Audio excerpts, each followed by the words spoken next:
Ladies and gentlemen, welcome back to Friday Ramblings. I am your perennial host, David, aka the Bardic One, master of all things Roulette Productions. So, first things first, I would like to welcome you once again to checking us out for your little Friday dose of positivity. Second thing second, while our official Peter Benchley countdown has concluded, we did finish it, about 9 days before something else iconic to American culture, and that is Discovery Channel Shark Week. And because I am a shark enthusiast, we are going to discuss not just the film adaptation of Peter Benchley's iconic film, but we're going to discuss its 3 sequels.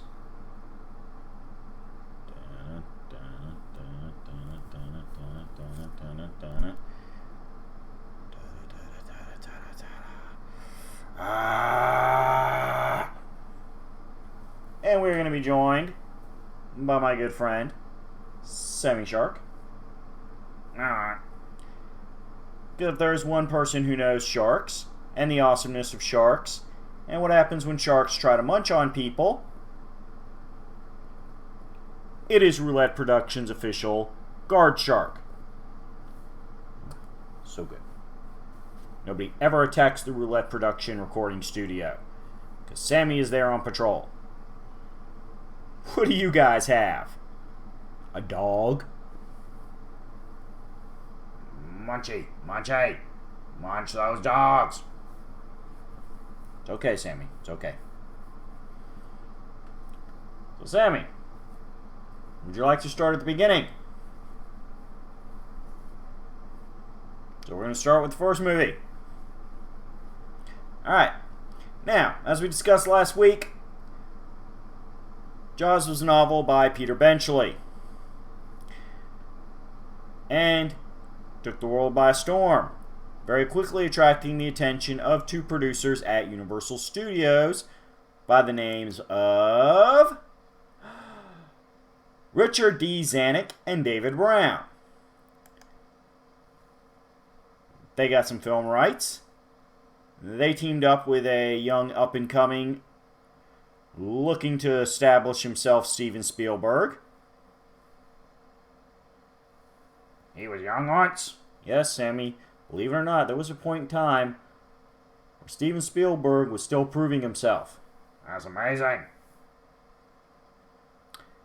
This would be the early 70s. The film was made, and there's many things said about the making of the film. A couple different iconic documentaries. The very infamous reputation of how the robot used in the filming of Jaws broke over and over again and acquired the name Bruce, which has become a meta joke in various movies since then. Why was there a robot? Why did you not cast real sharks? Robots always taking our jobs. Hey, it's okay, Sam, it's okay. Because they didn't want to hurt a real shark. Jaws has a bad end for the shark. Oh yeah, okay. Stunt sharks are okay. It's alright, buddy. So, in 1975, Jaws was released. The screenplay adaptation was done not just by Peter Benchley, the original novelist, but Carl Gottlieb. And it was iconic.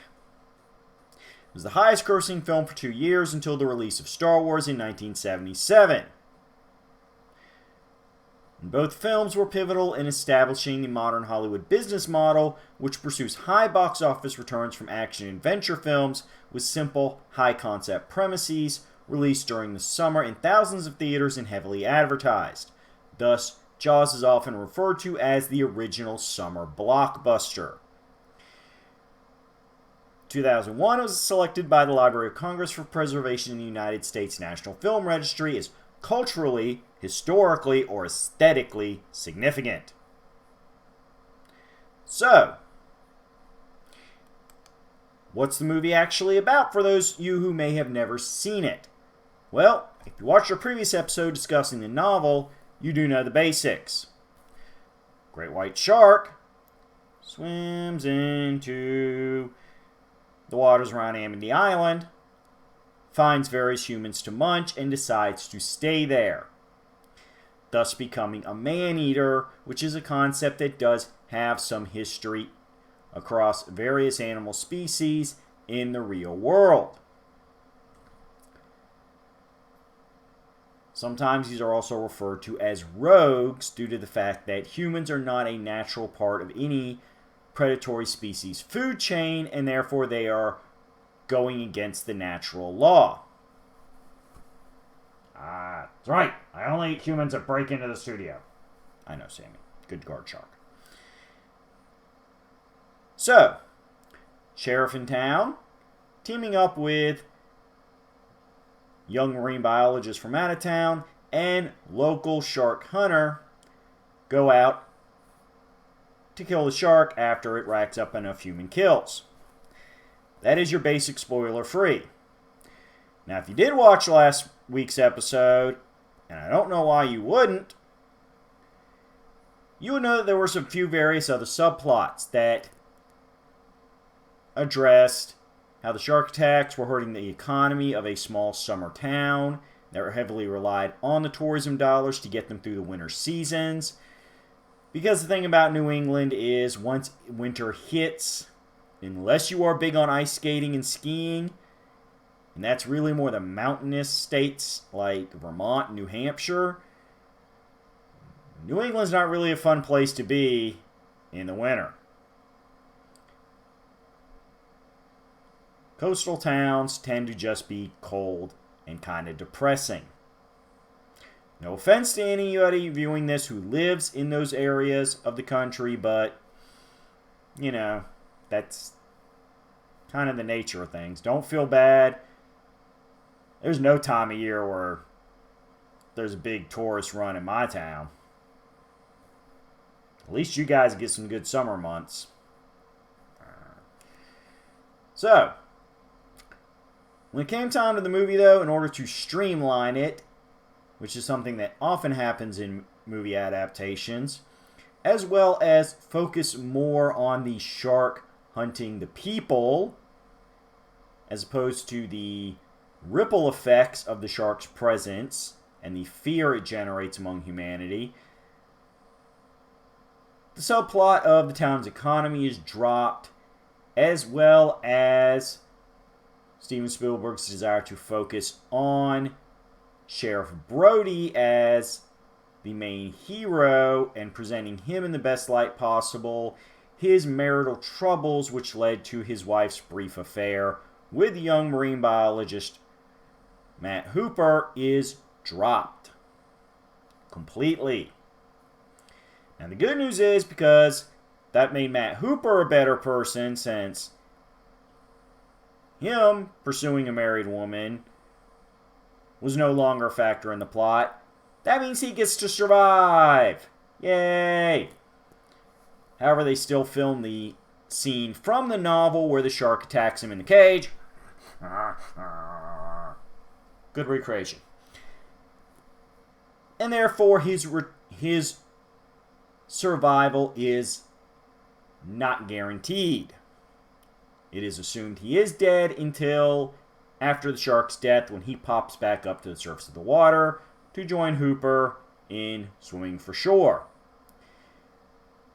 Our shark hunter Quint still dies, slightly different manner, but in direct conflict with the shark, which is important. However, Steven Spielberg did add something to Quint to help humanize him a little. And that is revealing that Quint's disdain for sharks and his joy in hunting them comes from the fact that Quint is a survivor of the USS Indianapolis. The USS Indianapolis was a battleship that... Excuse me. The battleship or aircraft carrier? Hold on. Let me double check this. I want to keep all respects to the military and what they do. Okay. USS Indianapolis was a Portland-class heavy cruiser of the United States Navy.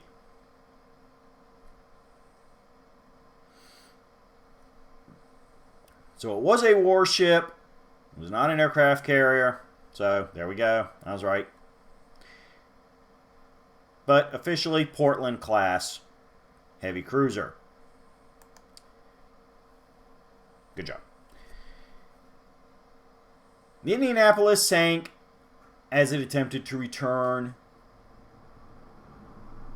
to American base, and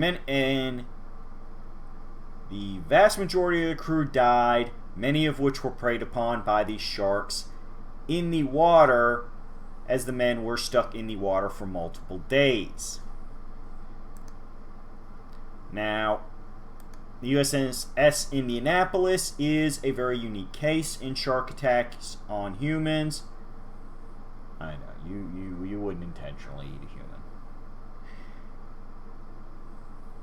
It is very much an exception to the rule when it comes to shark-human interactions in the wild, and it is a topic for another day. Rest assured, one day, most likely with my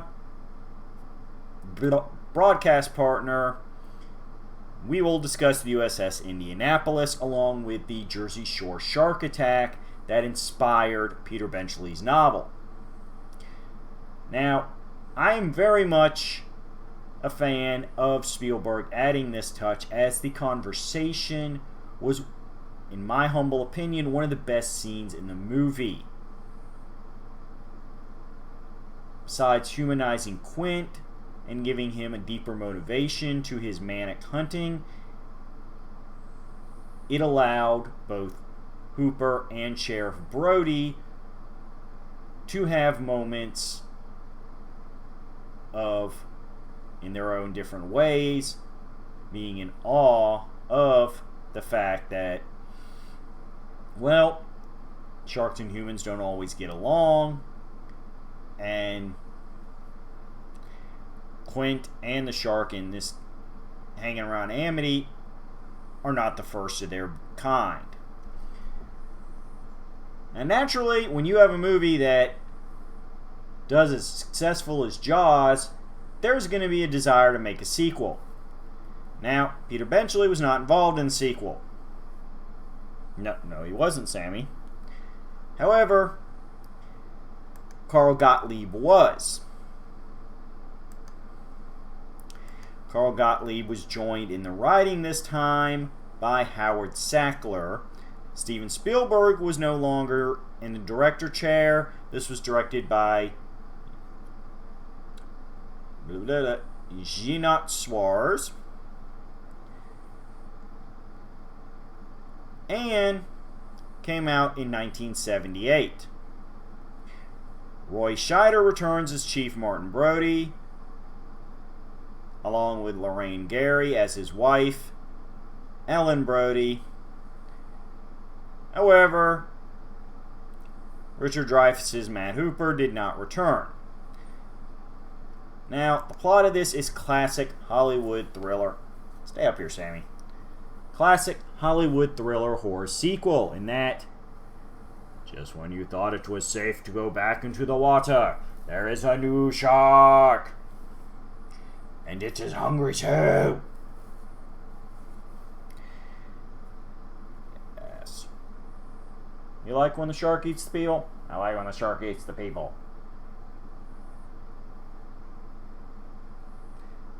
Did you know the shark attacks were even crazier in the sequel? I didn't know that. It's a great sequel.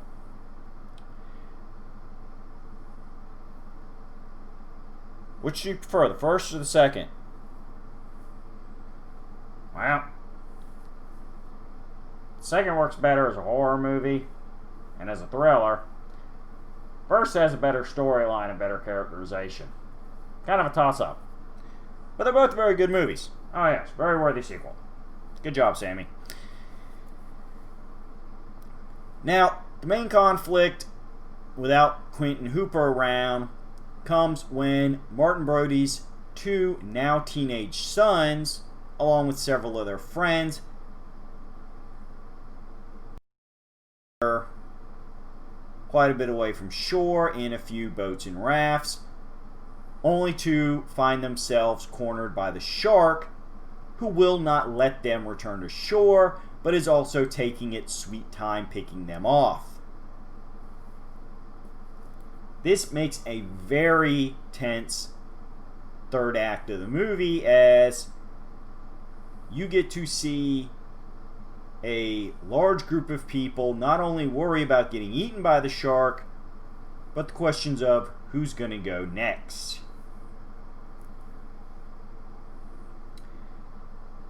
This features my favorite kill of the Jaws franchise.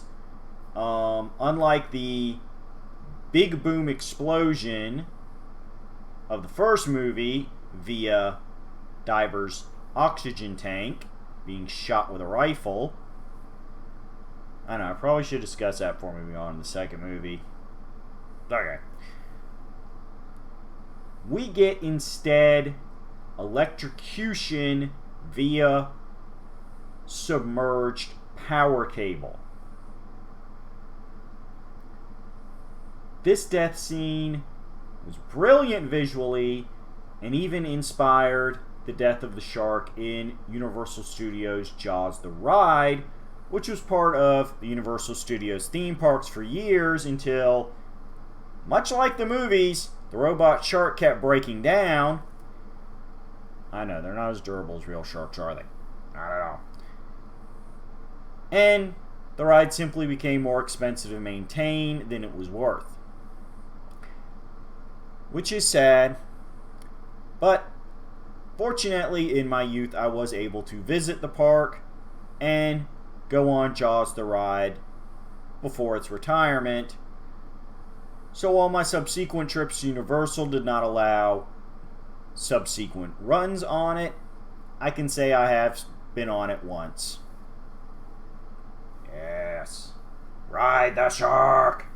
No more. It's retired. Ride the shark. You can't ride the shark anymore. It's retired. Bring back the shark. Calm down, Sammy. The shark dies at the end. Alright then. Retire the shark.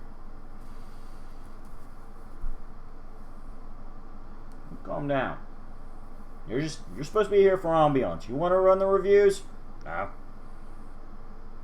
Alright then, chill out. Think parrot.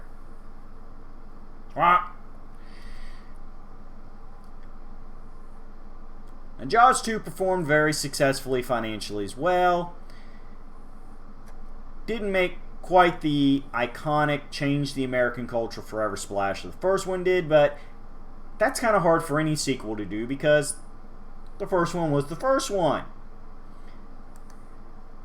However, Jaws 2 was briefly the highest grossing sequel in history until Rocky 2 was released in 1979. It only had a year, but it can claim that. And of course, the previously mentioned tagline of "just when you thought it was safe to go back in the water" has become one of the most famous in film history and serves as the usual reference in parodies and homages to the Jaws franchise.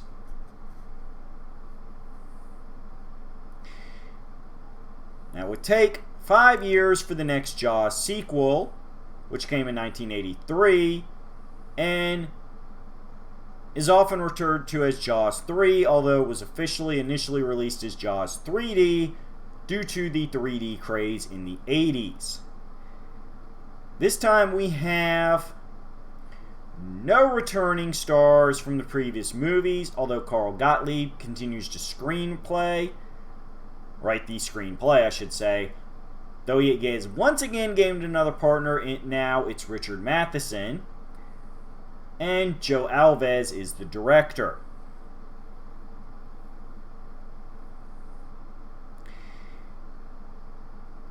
Film stars Dennis Quaid, Bess Armstrong, Leah Thompson, and Louis Gossett Jr.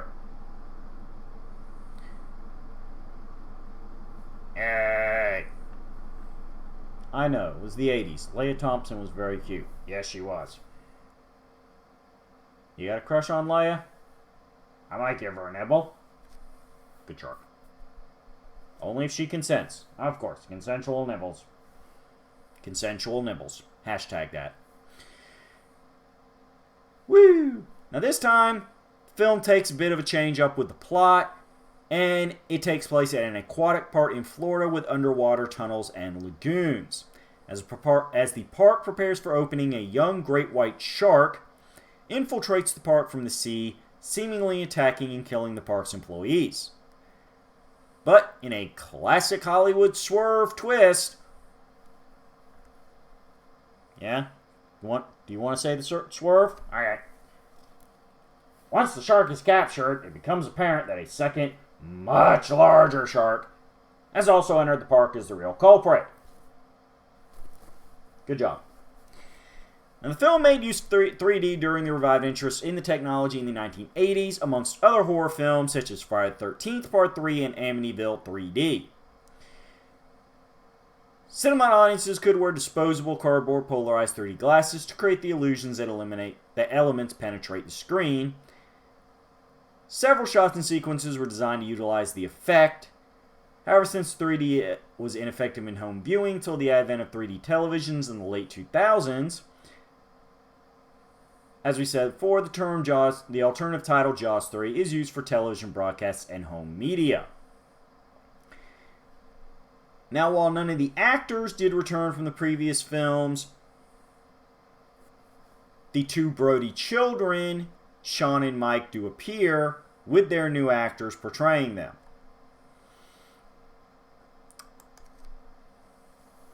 The Brody children are now adults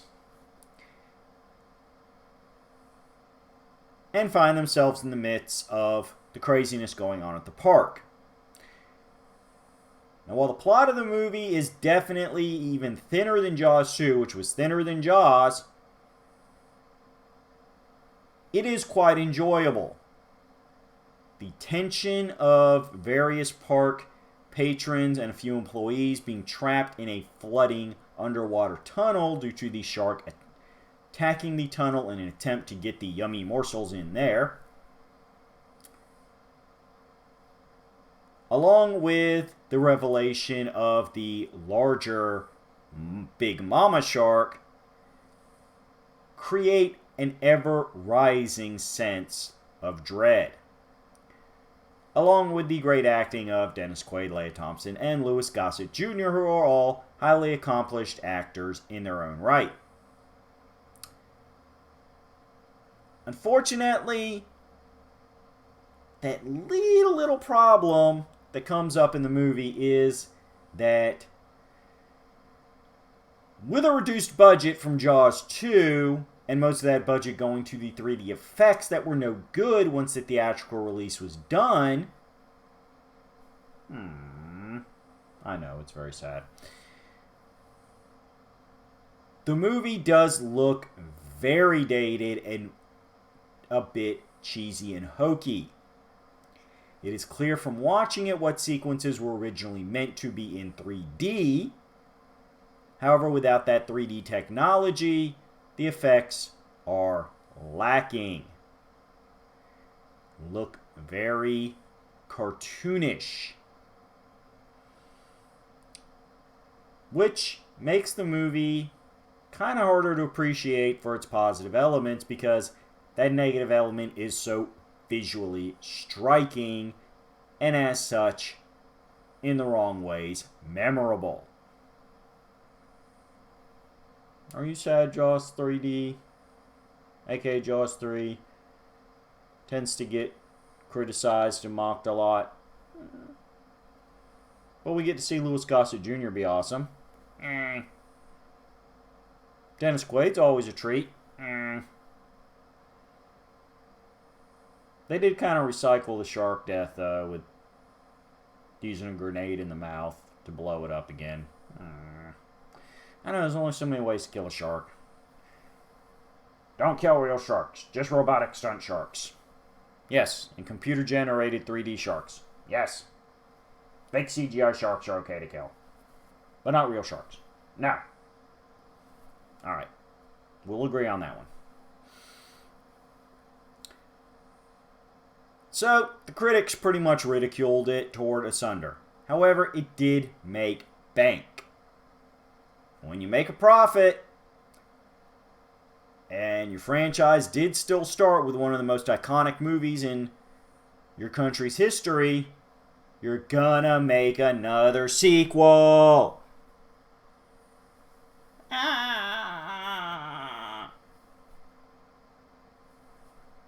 Yep, Universal Studios could not help themselves. There was still money in the Jaws franchise, so they had to go at it again. This brings us to our big finale. 4 years later, in 1987, Jaws the Revenge. Not even going to pretend to number this one. Produced and directed by Joseph Sargent. Carl Gottlieb was not involved with the screenplay for the first time in the installment, and, well, I'm going to go ahead and pick on you for a little bit. It shows. Screenplay was instead by Michael D. Guzman. It was the final theatrical film to be directed by Sargent, as well as Lorraine Gary's final film role to date. She was the only person to return from earlier movies, acting-wise. However, we did gain Mario Van Peebles and the always awesome Michael Caine. Yay, Caine. Raising Caine? Raise some cane. Sugar cane? Yeah, sugar cane. Nummy nummy sweets. Just such a junk food addict. Yay, sugar. I like the gummy sharks. I eat the little gummy sharks. No gummy sharks for you. You're working. Get back to your parrot's tube. The film focuses on a now widowed Ellen Brody and her conviction that a great white shark is seeking revenge on her family, particularly when it kills her son and follows her to the Bahamas. Jaws the Revenge was shot on location in New England and in the Bahamas and completed on the Universal lot. Like the first two films, Martha's Vineyard was the location of the fictional Amity Island for the opening scenes. Let's go ahead and get some of the bad news out. Jaws the Revenge was heavily panned by film critics and was the lowest grossing film of the franchise. While production of the other three films in the series took around 2 years each, Jaws the Revenge was made in less than 9 months. According to associate producer and production manager Frank Baur, B-A-U-R. During the sequel's filming, quote, "This Revenge will be the fastest I've ever seen a major film planned and executed in all of my 35 years as a production manager." Now, plot-wise, Jaws the Revenge ignores Jaws 3D, which may be why they did never put the 4 on it, even in alternative titling. Alright, you know what? We're going to switch you to the other shoulder, Sammy. There you go. Nice, comfortable stoop. In fact, in the pre-theatrical press releases, it was referred to as the third film in the Jaws trilogy, which causes a bit of continuity goofs, as the two brothers, instead of being a landlocked, far from New England putz and a SeaWorld, or not SeaWorld, that would be copyright violations, but sea theme park engineer, we now have a marine biologist and a sheriff, the younger son having inherited his father's position as Amity Island police chief. Unfortunately, while trying to remove a jammed log at the pier, one night in early December, the younger son was surprisingly attacked by a shark. This set off the widowed Ellen Brody, it being said that Martin Brody had died a few years earlier of a heart attack, Ellen having the belief that the heart attack was caused by the stress of his fear that the shark would one day return after the two previous encounters, because again, we're ignoring Jaws 3 apparently.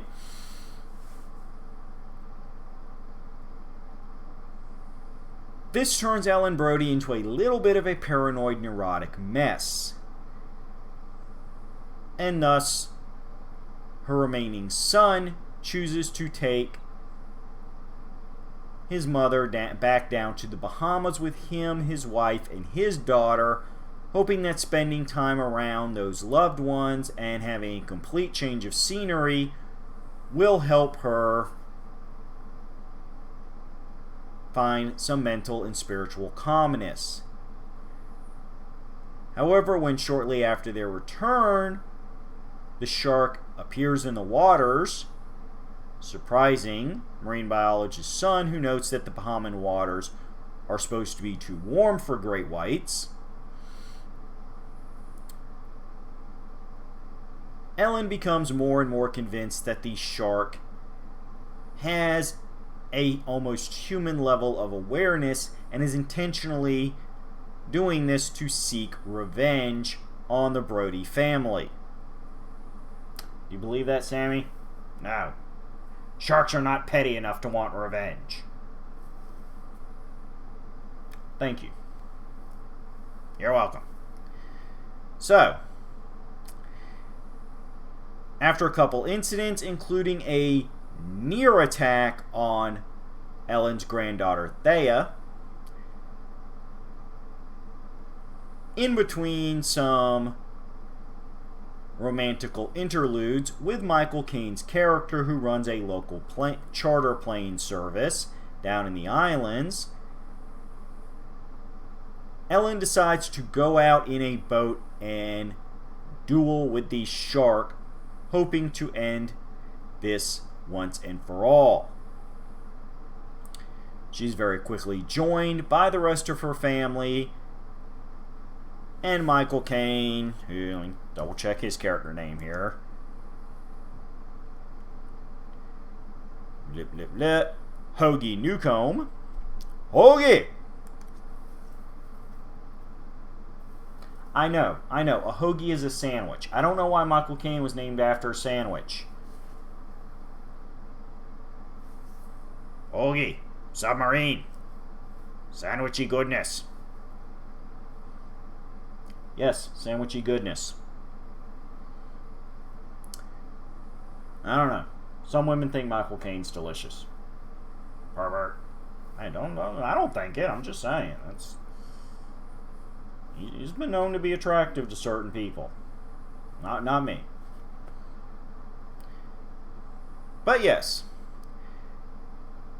Ellen's family and friends goes to her rescue, and in a tense battle manage to use the ship's nice, partially broken, pointy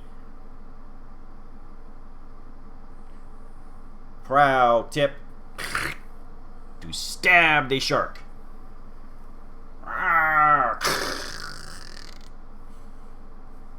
Mine was blunt though, so it did not hurt Sammy.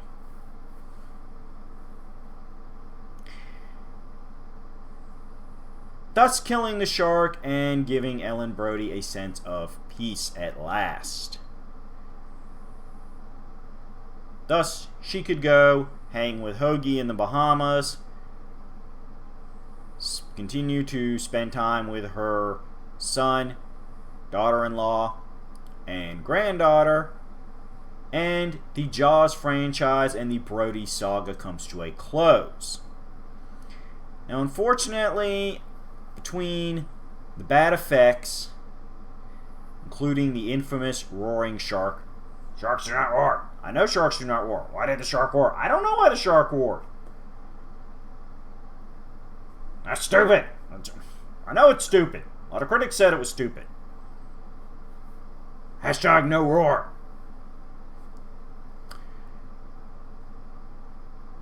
But with a quick production and scripting time, some continuity ignoring, some cheesy effects and sound work, Jaws the Revenge has pretty much been universally panned, is considered by many people to be in the running for one of the worst theatrically released movies ever made, because, I mean, you start getting into just everything made, period, it's, ooh, you get into a deep well of some direct-to-video schlock. To the point that many people who are fans of the franchise choose to ignore the movie, sticking just to the first three, or in the case of the really picky and critical, the first two. Jaws the Revenge, however, would serve as inspiration for the Jaws NES game,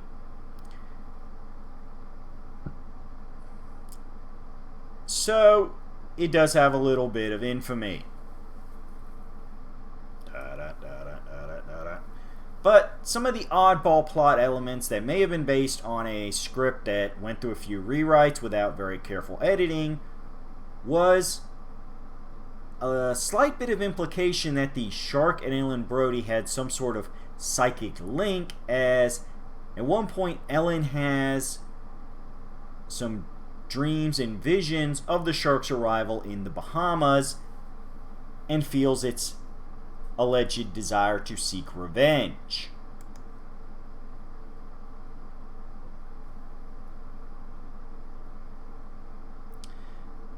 This was not received very well.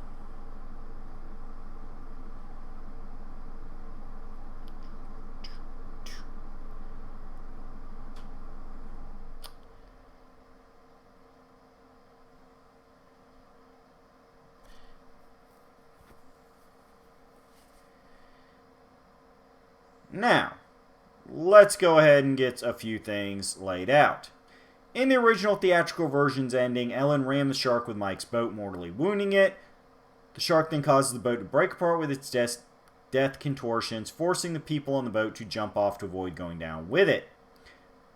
American audiences disapproved of this ending, so following this, a different ending was ordered to be shot for foreign distribution, in which the shark gets tabbed with the bowsprit. That's the word I was looking for earlier. And then explodes, with Jake being found wounded but alive. Universal used this ending on home media releases.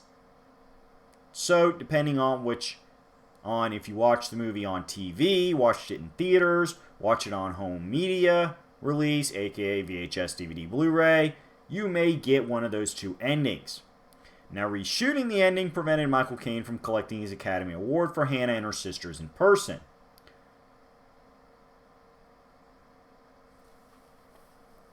So, sad for Michael Caine, but he finds the whole thing kind of chuckle-worthy. He's never really resented the movie for that. In his review of the film, Roger Ebert says that he cannot believe, quote, that the director, Joseph Sargent, would film this final climactic scene so incompetently that there is not even an establishing shot, so we have to figure out what happened on the basis of empirical evidence.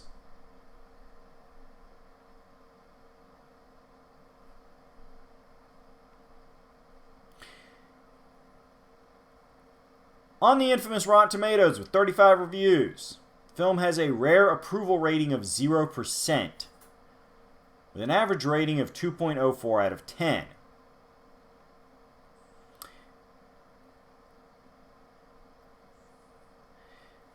For her performance, Lorraine Gary was nominated for both a Saturn Award for Best Actress and a Golden Raspberry Award for Worst Actress. She lost to Jessica Tandy for Batteries Not Included and Madonna for Who's That Girl, respectively. Batteries Not Included is a fun little sci-fi comedy film. Certainly worth looking up if you have some time. It was rated by Entertainment Weekly as one of the 25 worst sequels ever made, and was voted number 22 by readers of Empire magazine in their list of the 50 worst movies ever.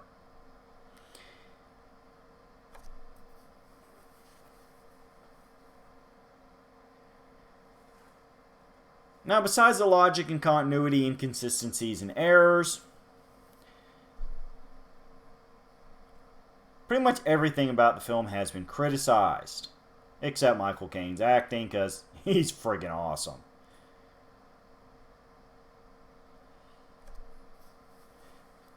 A question about the film, Michael Caine stated, quote, "I have never seen it, but by all accounts it is terrible. However, I have seen the house that it built, and it is terrific."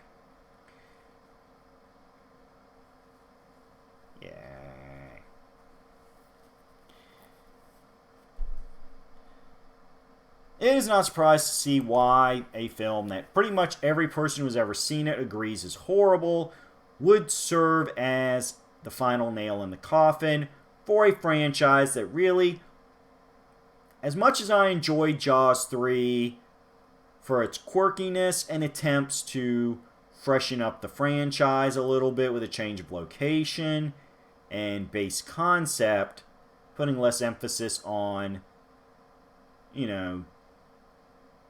Sheriff Brody by, not including him in the movie and not going into the personal family legacy thing in Jaws the Revenge, simply having the Brody kids there as adults for a bit of, continuity, running theme idea.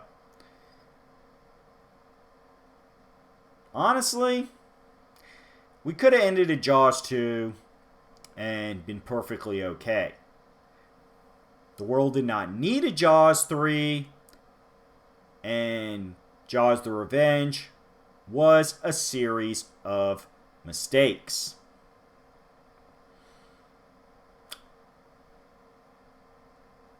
However, many,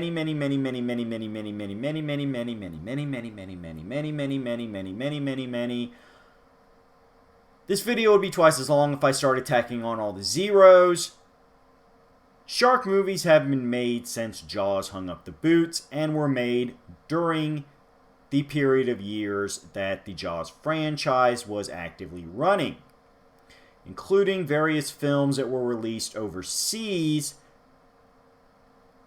advertising themselves as Jaws sequels or using the term Jaws in their title to make them seem more connected to those iconic films than they really were. Personally, while I would not say the films necessarily needed a full-on reboot, I think if you're going to keep making killer shark films, why not make a Jaws 5?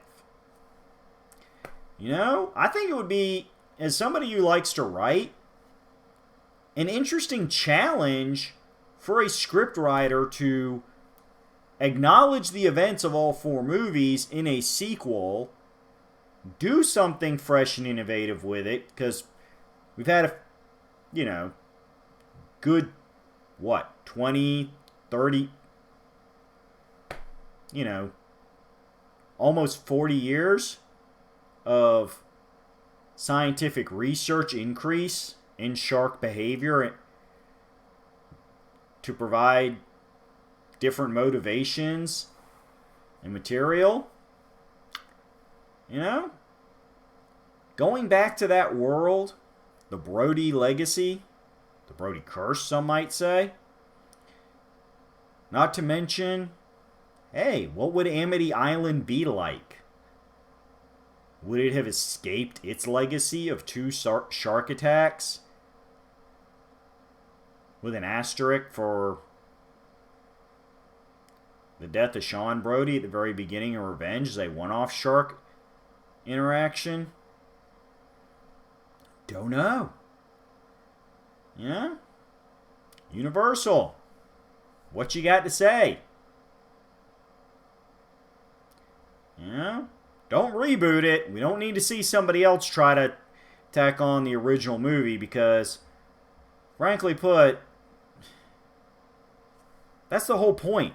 Thousands of shark movies have come out since then trying to be Jaws. You can't redo Jaws. We are in a post-Jaws world. Could you make a sequel that is as respectable and commendable as Jaws 2? Yes. But you're never going to remake Jaws. You're never going to capture that cultural zeitgeist that the original Jaws film did, because there hadn't been a killer shark film, at least a notable one, from Hollywood before that. And thus, you can't put that genie back in the bottle. You'll never get the reaction culturally that Jaws 1 did. And Jaws 2, as I said, is a very good sequel. If you've ever seen Jaws 1 and liked it, go see Jaws 2. If you haven't seen either film, go ahead and plan to see them both. 3? That's just going to be based on how you're feeling. 4?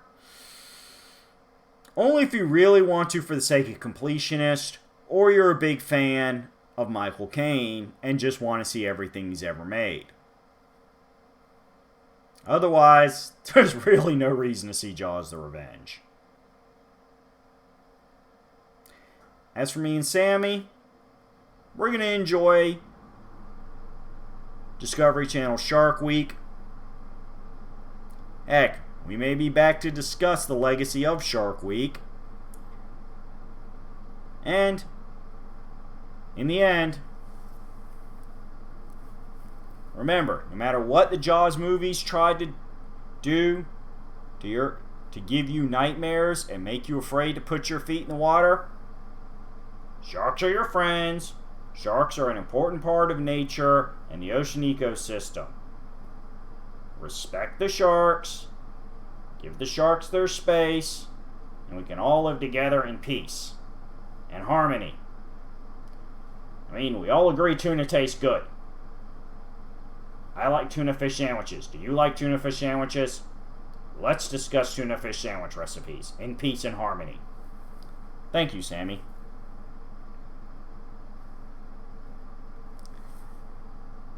Eventually, quadrilogy is over. That's right, folks. We snuck a bonus chapter in on you. Even though Peter was only around for the first movie. Sharkmania continues.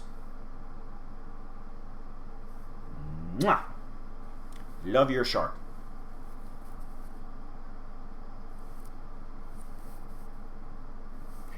And as always, if you watch this video and you have something you want me to discuss, feel free to let me know.